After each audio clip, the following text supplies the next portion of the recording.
Welcome to the Skillfully podcast. Skillfully is the site for top-class courses for professionals in financial services and other fields, and you'll find us at skillfully.co.za. And today, I'm very happy to say, we are with Verity Price, who is a global speaker, corporate trainer and leadership facilitator, and also a singer.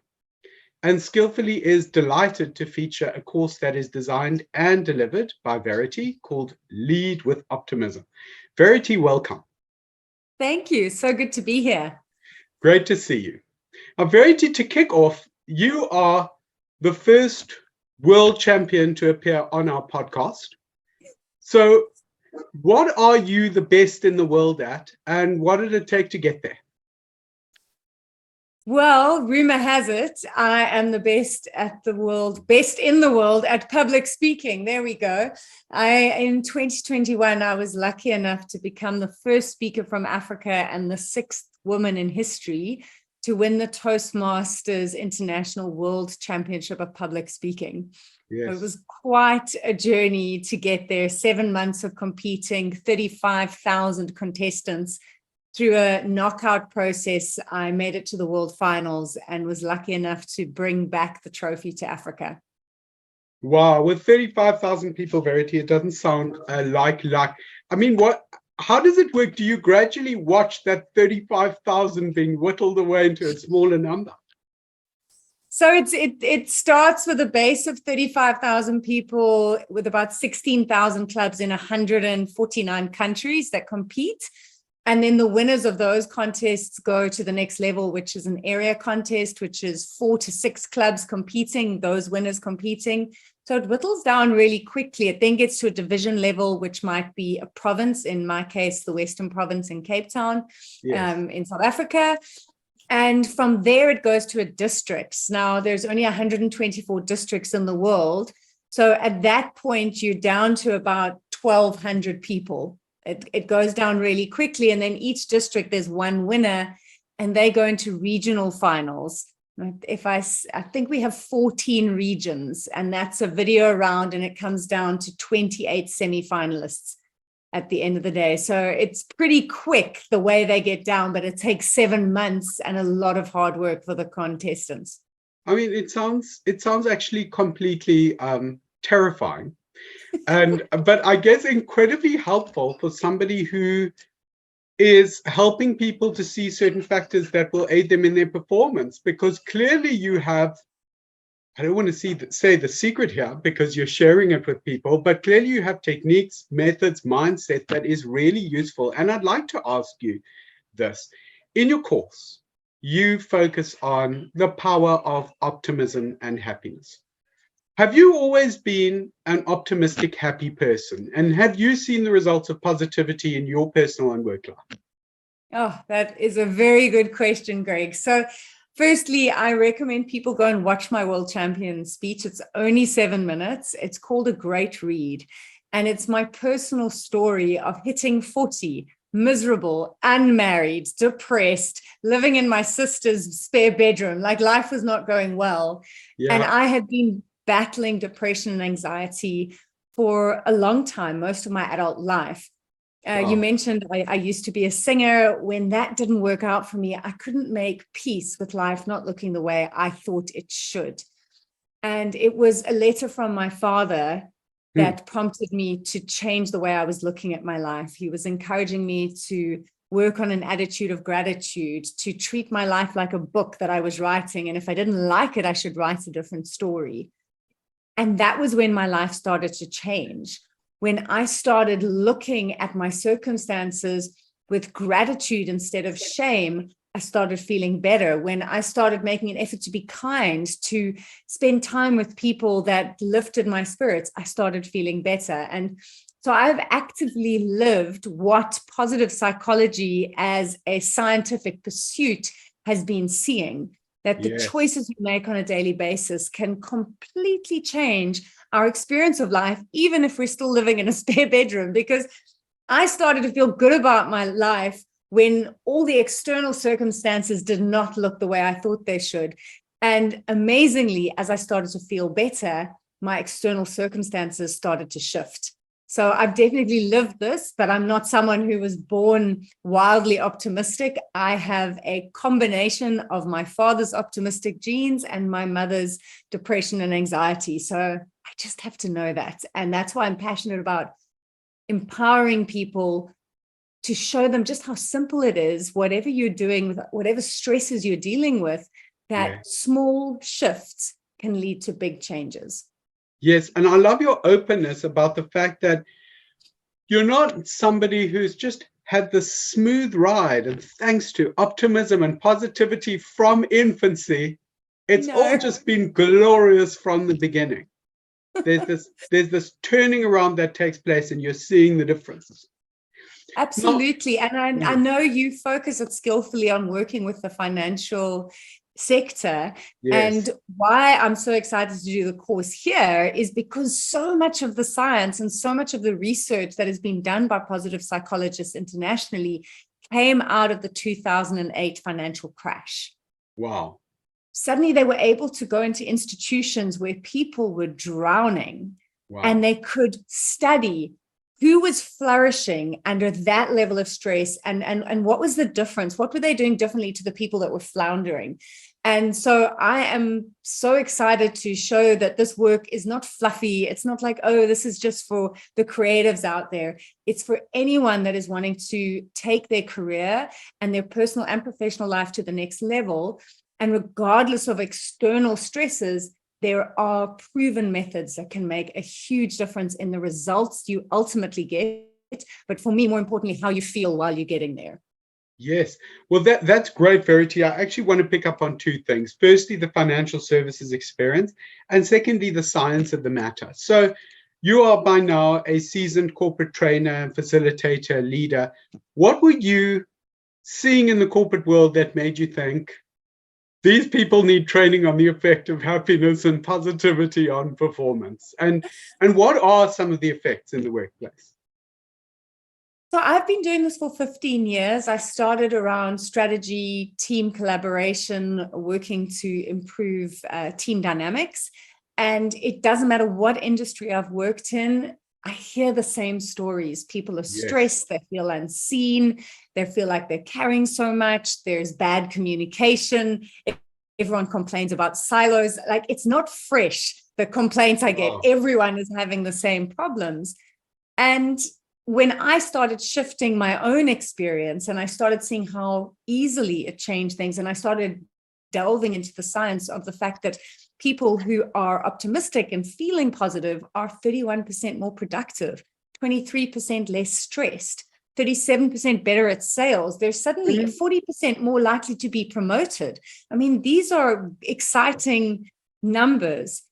And so for me, it was to go, how do we get into businesses and help people feel better so that they achieve better? But rather than always worrying about the results and the output, let's do the step before that will improve how people are connecting with the people they work with, will improve how they feel while they're doing their job, will ensure that they remember to get the balance right if it's getting a little bit out of whack. Yes. So that's where it came from.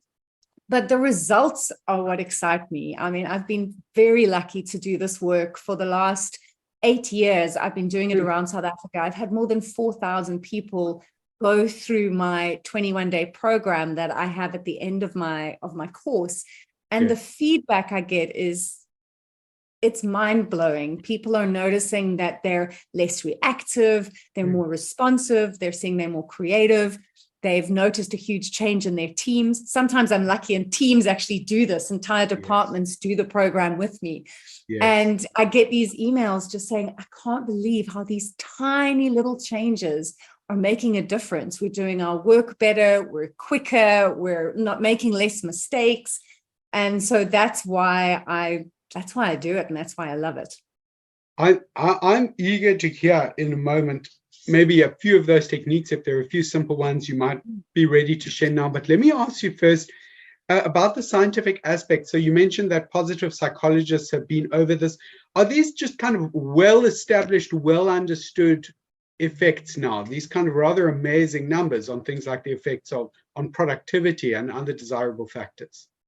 100%. So the numbers are probably changing all the time. We've also had COVID. And again, we can probably get a lot of research that's going to come out of that, seeing who handled the stress of that better, what made the difference.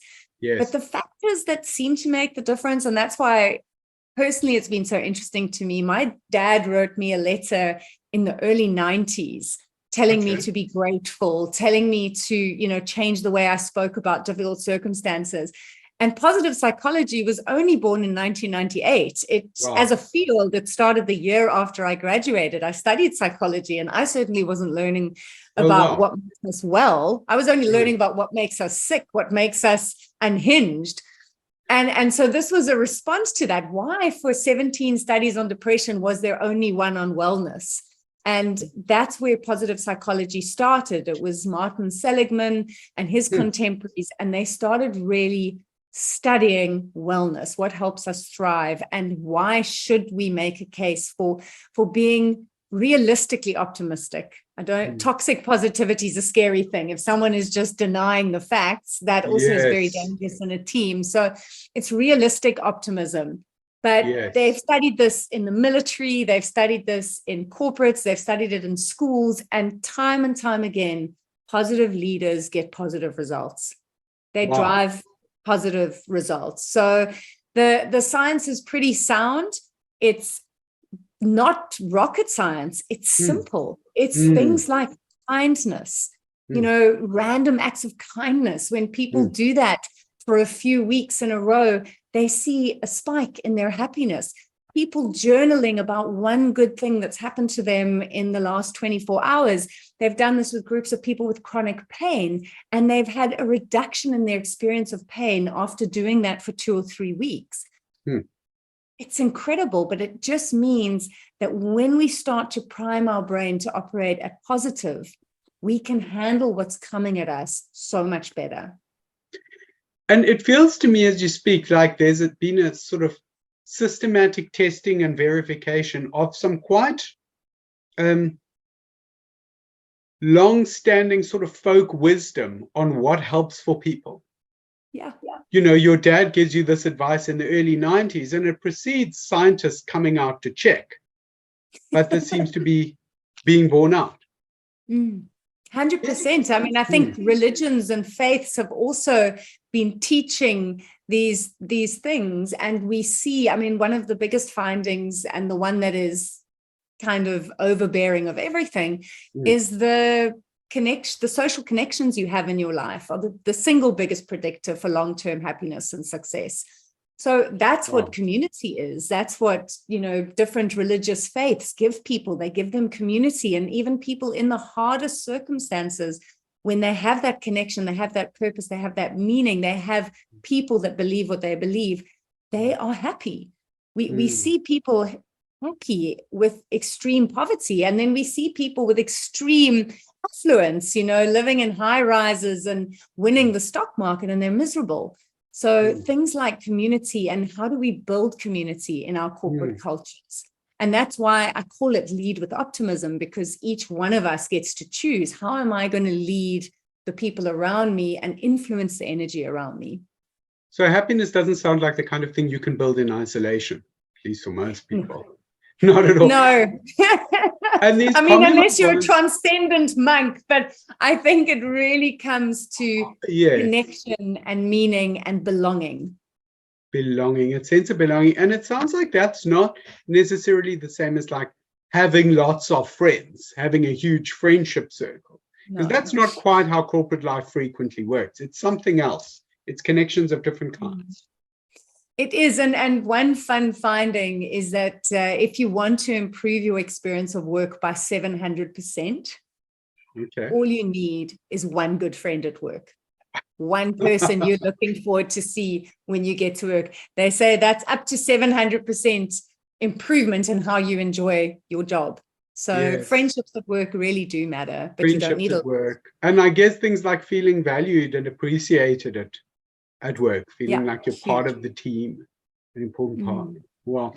And so, okay, look, I mean, I'm fortunate in the sense that I really enjoy being with my work colleagues.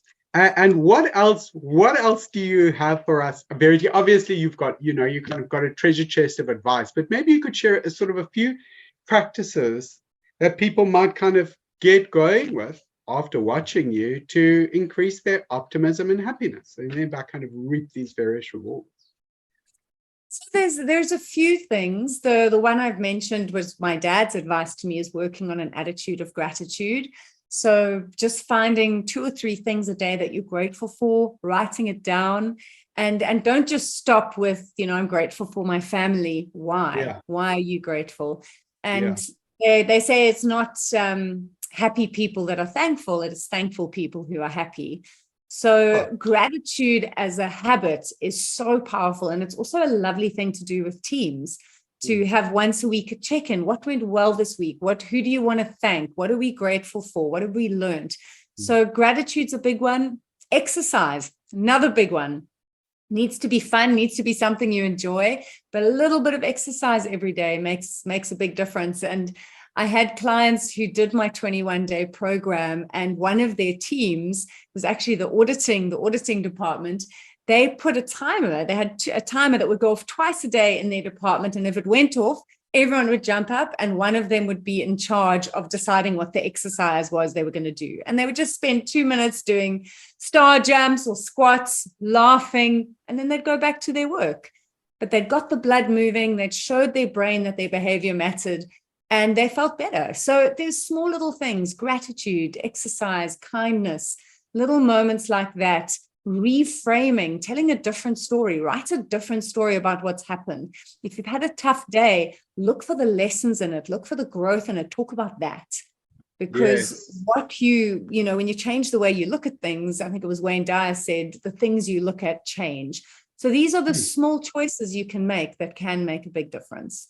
Yes, I like the fact that the auditing department measured their twice daily 2-minute exercise sessions. I hope they had metrics to determine the effectiveness of those sessions and check they were being run properly. I think that's great. Yes, and I also like the fact that the gratitude is not really an exercise in fiction and fantasy. It's rather an exercise in identifying certain things that we may not notice in our focus in what is hard and what is going wrong.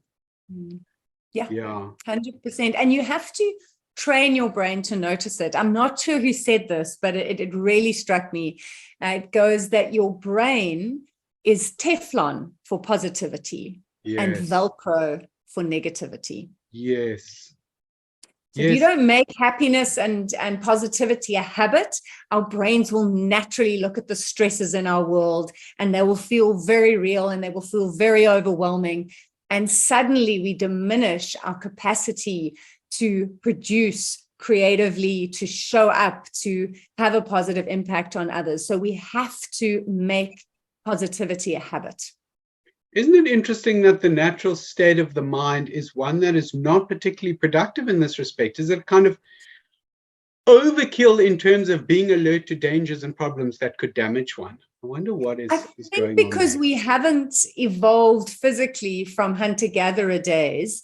Right. We're on the lookout for saber-toothed tigers. Like that's the problem is that, and I talk about this in the course and we go into it, our brain can't tell the difference between real and imagined threats. So someone rolling their eyes when you're sharing an idea you're excited about in a meeting is like, whoa, I'm in danger, I'm going to die. And suddenly we see dynamics breaking down, stress rising, and people not getting the results they want. So we just have to understand our brain is designed to go to that instinctive, looking for stress to try and help us survive. We don't live with that level of danger in our world for the most part. And if we can train our brain to operate at positive from the moment we wake up in the morning throughout the day, we're going to be able to go, oh, okay, that wasn't a real threat. I now have a choice in my response. This doesn't have to be a knee-jerk reaction. And we build that emotional intelligence. So it does take effort. Especially in a world that loves selling negativity. I guess negativity sells in terms of marketing in certain respects, not just positivity. But I like this idea that the eye roll is not the saber-toothed tiger, and no matter how much your lizard brain or whatever deeply primal part is telling you, it is. So Verity, I mean, I've had many good intentions over the years, and they tend to sort of fall away on about the 2nd or 3rd of January after the New Year's resolution. I imagine a lot of what you're helping people with amounts to having things become habitual, positive practices, fruitful practices become regular and habitual. Do you have any advice there, kind of turning good practices into habits? So it really is a rule of practice. And that's why I like to do the 21-day program after my courses and my keynotes.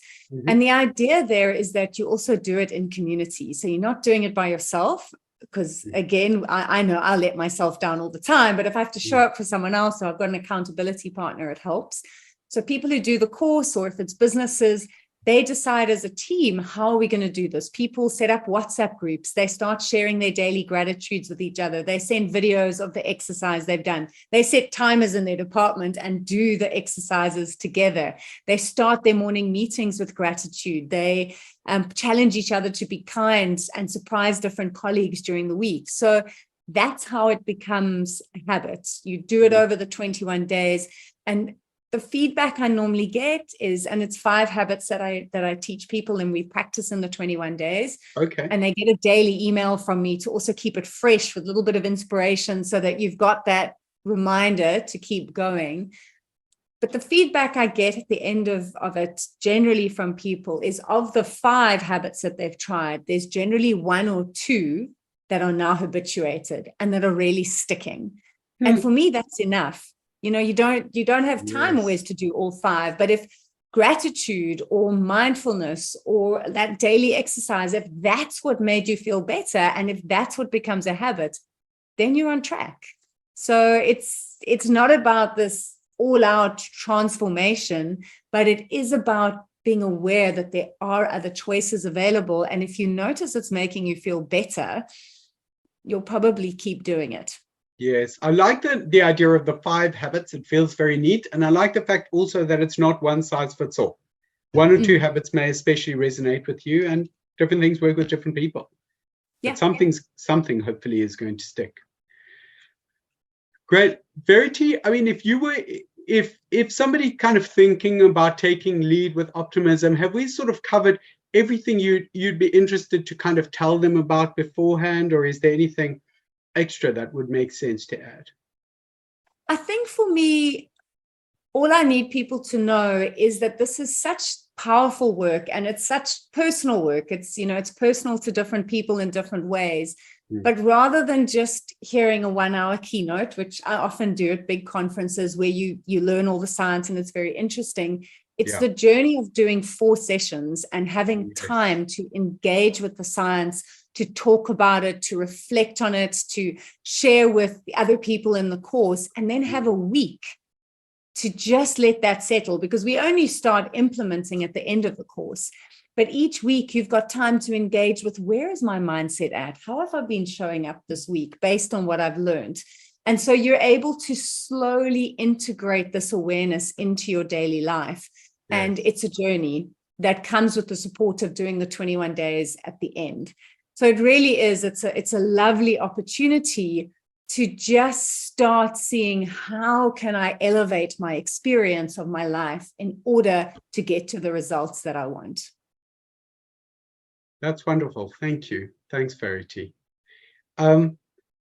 Please check out Verity's course, Lead with Optimism. She designed it. She leads it. It starts in July, and you really should register now to reserve your place, and you can do so on skillfully.co.za. You'll go to that site. You'll see all kinds of courses ranging from general and financial technical topics to human skills, and you will find Lead with Optimism right there. Bye-bye for now.